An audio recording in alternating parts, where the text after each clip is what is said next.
Get ready. 5 seconds. Start.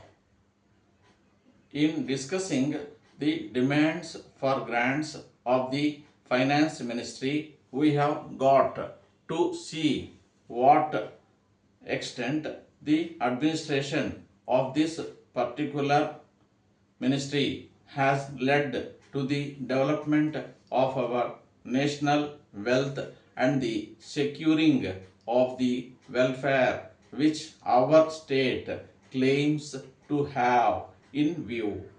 Para, Madam, we must try to analyze very carefully the working of this particular ministry because it is not merely department of the government, so to say, but it is the nerve center of the administration of the country.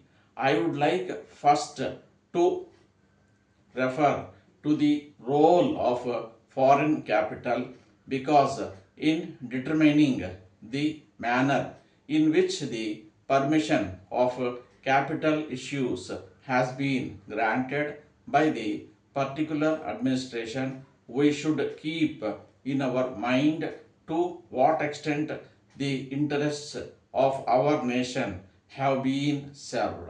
I fully endorse the statement which the previous speaker has made so far as repatriation of the investments of made by foreigners and of profits are concerned.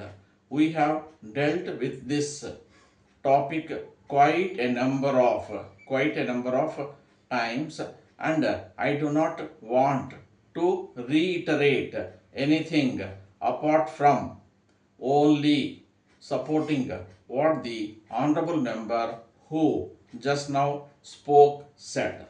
Para, I would now like to deal with the investments of foreigners in India.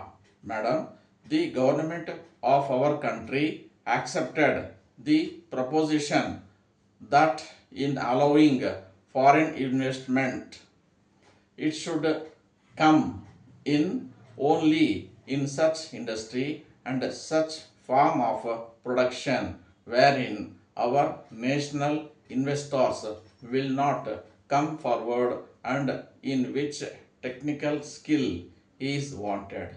There is also one other factor which the industrial policy of our government of 1948 as adumbrated further in 1949 by the Prime Minister laid down. It specifically said that the control and ownership of such concerns should, as far as possible, be in the hands of Indian nationals and the technical know-how of our country should be developed. I would like to emphasize the figures that have been put forward for the last few years. From 1947 till the end of 1952 or the early part of 1952, it has been reported that rupees 19 crores of foreigners units I have been allowed to be invested in our country. Of that, practically more than rupees 6 crores have been allowed to be invested in managing agency and trading enterprises in our country. Stop.